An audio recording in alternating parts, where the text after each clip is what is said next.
आपने एक वीडियो देखी थी, एक की दो वीडियो देखी थी, मैंने 2 पार्ट में एक वीडियो डाली जिसमें एक महिला हमारे कैमरे के सामने आकर ये कहने लग रही है कि मेरे ऊपर मेरे मायके वालों के दबाव से मेरी खुद की बेटी ने, जो कि नाबालिग है, उम्र मुश्किल से 14-15 साल होगी, उसने रेप केस लगवाया है कि हमने अपनी खुद की बेटी के साथ रेप करवाया। ऐसा कोई मामला सामने आया, वो गुड़िया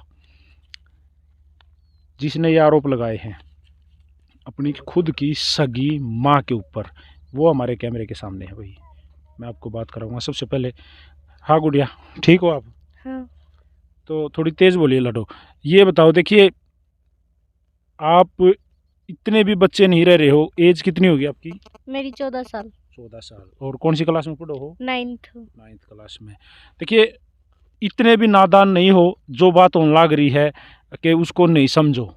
इज्जत मान मर्यादा बेइज्जती ने आप समझो हो ना? हाँ समझू। जानो हो ना इज्जत मर्यादा के हो? हाँ।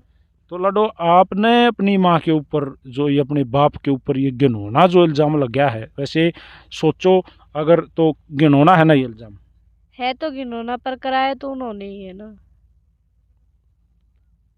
सच बताना लडो प्लीज, हुआ क्या था?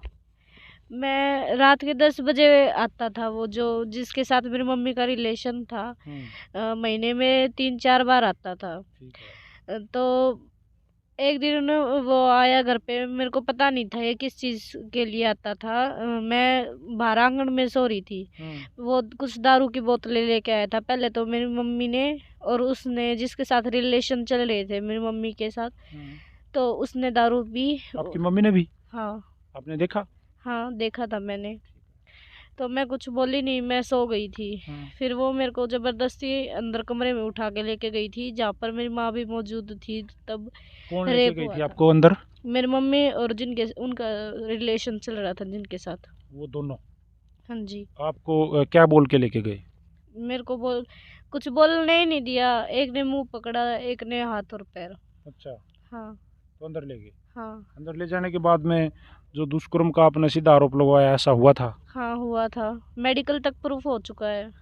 मेडिकल तक प्रूफ हो चुका है? हाँ। तो आपने कब ये सोचा कि एफआईआर करानी चाहिए इस मामले में, या आपने बोला नहीं मम्मी ये आप मेरे साथ क्या करवाने लग रहे हो? मैंने कहा था। मैं मम्मी ने बोली तू चुप रह, जो मैं करा रही हूँ ना वो सही करा रही हूँ, तू चुपचाप रह। अगर ये बात किसी को बताई तो तेरे पापा को जान से मार डालूंगी। और मेरे जो कपड़े इकट्ठे करवा के, जो गुरुकुल में पढ़ती थी वो सारे, और जो घर पे पहनती सारे कपड़े इकट्ठे करवा के उनके बीच में बैठा के मेरे भाई से आग लगवा रही थी। किसके? आपके ऊपर? हाँ मेरे ऊपर। आपको मतलब जला के मारने की साजिश? हाँ। और सच है? हाँ सच है। और करंट भी लगाती थी, मारती थी। करंट जैसे? करंट जैसे कि एक दो साइड से तार नहीं होते, एक साइड प्लग में डाल दिया, एक लगा दिया। अच्छा एक बात यहाँ ना, आपकी मम्मी ने एक बात मरता बताई है कि ये जो चीज़ें हो रही है ना, ये आप झूठ बोल रहे हो। ये सब चीज़ें आपके नाना ने या आपके मामा जो हैं उन्होंने आपकी माँ से बहुत सारे पैसे लिए हैं। अच्छा 26-27 लाख रुपए। आपकी ज़मीन आपके गांव में आपके पापा की जो नाम ज़मीन थी वो बिकी थी। वो ज़मीन बिकने के बाद में जो पैसा है ना, वो सारा का सारा आपके मामा नाना को दे दिया। और आपके मामा और नाना नानी, आपकी जो नानी है, आपकी नानी की चला है वो कह रही है, तो उनके बहकाव में उन्होंने आपको फुसला रखा है, पता नहीं क्या खिला रखा है। वो तो कह रही है ओपरा तक करवा रखा है। आप ऐसा क्या, इस पे क्या बोलोगे? पैसे मेरे मामा नाना नानी ने नहीं लिए, जो जिनके साथ उनका रिलेशन था उसको वो पैसे देती थी थैली में डाल डाल के, हमारी आंखों के सामने पैसे डाल के देती थी। जैसे वो भी आपके मामा के इसी गांव का जहाँ आप रहते हो, तो इस हिसाब से तो रिश्ते में आपका मामा नाना कुछ लग गया वो? हाँ नाना लगता है। नाना लगता है। हाँ। तो आपका कहने का मतलब है आपकी माँ के अपने नाना के साथ गलत संबंध थे और वो उन्हीं को पैसे देती थी। हाँ। और उसके गवाह आप लोग हो, आपने देखे हैं? हाँ देखे हैं। लेकिन वो तो आपकी नानी के ऊपर बड़े बड़े एलिगेशन लगाने लग रही है कि आपकी नानी खुद ही मतलब लोगों के ऊपर केस लगवाते अंड है, घर में बुरा हाल, मतलब काफ़ी लोगों पे गांव में केस लगवाए हैं। आपको मालूम है इस बारे में? नहीं, मेरे को तो इस बारे में मालूम नहीं है। अगर ये केस झूठा होता तो मेडिकल तक प्रूफ नहीं होता। मेडिकल तक प्रूफ हो गया कि एक बार रेप हुआ है। अच्छा, कितने दिन बाद आपने ये सब अपने बाकी अपने नाना नानी को बताया? 1 साल बाद। 1 साल चुप रहे आप? हाँ, चुप रही, मैं गुरुकुल में भेज दी थी। इसके बाद भी कभी रेप टू अटेम्प्ट करने का कोशिश हुई? हुई तो नहीं, पर कहते थे कि जो ये सामान नहीं है इसमें तेरे को हरिद्वार लेके चलूंगा मैं। किसने बोला, ये उसी ने? हाँ। तो वो आपसे बात करता था? हाँ, करता था, उसके बाद भी की थी उसने बात। कॉल भी करता था या वासी गाँव जाता था जब? नहीं, कॉल भी करता था। गाँव तो वो रेप होने के बाद मैंने देखा नहीं जाता, क्योंकि मैं गुरुकुल में आ गई थी। अच्छा, ऐसा भी कुछ सुनने में आया था कि आप उसके साथ भाग गए थे, कुछ ऐसी कोई खबरें चीज़ें बातें वायरल हुई थी, आपको मालूम है इस बारे में? ये क्या बात थी? भाग गई थी? मैं तो कहीं नहीं भागी। वैसा कुछ सुनने में आया, अब आपकी माँ ने ही बताया कि भाई गांव में ये फैल गया था कि आपकी लड़की उसके साथ भाग गई, ये ऐसी कुछ है? नहीं, ऐसा कुछ नहीं है। मैं गुरुकुल में पढ़ने के लिए गई थी, गुरुकुल में रिकॉर्ड भी है। मैंने गुरुकुल में गेम भी किया है और पढ़ाई भी की है। एक क्लास की है, 8th क्लास की है मैंने गुरुकुल में। 8th नहीं, सॉरी 7, 8th तो मेरी यहाँ पे हुई है, तो प्राइवेट स्कूल में। वो कह रही है कि आपकी नानी है कि आपने यहाँ 5 साल रहे हो, आप 5 साल रहे हो? हाँ, पहले रहती थी मैं 5 साल। वो कह रही हैं कि ये तो वो मतलब आपका कहना मतलब ये है कि वो अपना बचाव कर रही है अब? हाँ, अपना बचाव कर रही है। ये बात है ना? हाँ, अपना और जो उनके जिनके साथ रिलेशन है उनका। उनका बचाव कर रही है। हाँ, बचाव कर रही है। तो गुड़िया एक बात बताओ, जब मेडिकल प्रूफ हो गया, हाँ। डॉक्टरी होगी, हाँ। सब कुछ उसमें डॉक्टरी में दुष्कर्म आ गया, तो हाँ। उनको अरेस्ट क्यों नहीं किया गया अब तक? अरेस्ट जो थाने की एसएचओ है वो हमको ही धमकाती थी। उन्होंने मेरे पैर के ऊपर अपना जूता रख के बोली कि जो हम कहेंगे वही बयान लिख तू। मैंने वो बयान लिखे नहीं। मतलब एसएचओ ने टॉर्चर, आपको टॉर्चर किया है? वो भी पुलिस। मेंटली टॉर्चर किया है? हाँ, एसएचओ पुलिस अधीक्षक ने भी मेरे को टॉर्चर किया है।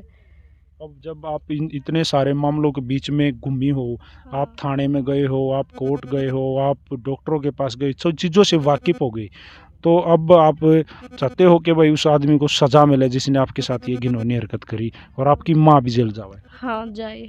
लेकिन आपने तो अपने पापा का भी नाम लिखवाया गुड़िया, उसकी पापा क्या? भी साथ नहीं दे रहे। पापा घर पे आके नानी के साथ लड़ाई करके बोला कि मेरे को पता था इस चीज़ का और मैं भी इसमें ही शामिल था। वो खुद बोल के गया है। आपको लगता है इसमें वो शामिल था? अभी बोल के गया है तो है ही। और वो पहले तो बोला मैं तेरा साथ दूंगा, अभी वो मेरा साथ भी नहीं दे रहे हैं। और बल्कि जहाँ पे मैं जाती हूँ वहीं पे मेरी झूठी गवाही दे देते हैं। जैसे? जैसे कि ये लड़की झूठ बोल रही है, ये ऐसे ऐसे काम करती है, ऐसे ऐसे गवाही देते हैं। एक बार भी अरेस्ट नहीं हुआ वो? नहीं, एक बार भी नहीं हुआ है। कि मम्मी? फेस भी नहीं किया है, अरेस्ट तो दूर की बात है। लेकिन बदनामी बड़ी होती है गुड़िया इन चीज़ों में, है ना? हाँ, तो आपको महसूस होती है ये चीज़ें? होती है। तो आप क्या कहना चाहोगे सीधे सीधे प्रशासन से, जब उच्च अधिकारी इस वीडियो को सुन रहे हैं, उनको क्या कहना चाहोगे? कि इनको जल्द से जल्द अरेस्ट किया जाए। मम्मी पापा, आपकी मम्मी और आपके पापा जी जो हैं वो आपकी कस्टडी लेने के लिए मतलब फाइल पे फाइल लगाने लग रहे हैं, पुलिस के पास जाने लग रहे हैं, वो आपकी कस्टडी लेना चाहते हैं, आप उनके साथ रहना चाहते हो? नहीं, मैं नहीं रहना चाहती। कभी भी नहीं? नहीं, कभी भी नहीं। मतलब जाओगे नहीं अपने गाँव? नहीं। तो भाई देखिए, ये लड़की सामने आ गई, इसने सारी बात बता दी। झूठ, देखो भाई के कमें या झूठ बोल रहा है या सच बोल रहा है, लेकिन जैसे एक इस लड़के ने बात जो बताई कि भाई मेडिकल जो है वो तो झूठ नहीं बोलेगा, अगर मेडिकल हुआ है और उसमें रेप आया है तो दोषी गिरफ्तार होने चाहिए, तो अरेस्ट होने चाहिए, सीधी सीधी बात। हाँ, क्या कहना चाहोगे अपनी माँ को इस वीडियो के माध्यम से? वो इस वीडियो को पक्का देखेगी। मैं ये कहना चाहूँगी कि आप अपनी गलती मान लो जो आपने गुनाह किया है। और मेरी लाइफ मैं अपनी लाइफ में कामयाब होके रहूँगी। और एक दिन आपके सामने आके रहूँगी कि मैं भी एक दिन आपने मेरी ज़िंदगी ख़राब की थी और आज मैं कामयाब हो गई। भाई कोड है आपका? कितना छोटा आपसे? मेरा भाई 11 साल का है, मेरे से 3-4 साल छोटा है। याद आती है? नहीं, मेरे को किसी की याद नहीं आती। तो वह वीडियो आप लोगों ने देख ली, समझ गए होगे सारी बातें ने। ये गुड़िया जो कुछ बताने लग रही है आप लोगों ने देख ली होगी, कितनी सच्चाई है कितनी झूठ है। काम ये है पुलिस का, वैसे पुलिस ने इसके अपने संज्ञान में लेकर प्रॉपर कार्रवाई करनी चाहिए। जो भी इस मामले में दोषी है उसको सजा मिलनी चाहिए, चाहे वो कोई भी है। खुले इल्ज़ाम लगाने लग रही हैं कि आप लोग कार्रवाई नहीं कर रहे, इस लड़की को भी न्याय चाहिए और वो कह रहे हैं हमको भी न्याय चाहिए। भाई आप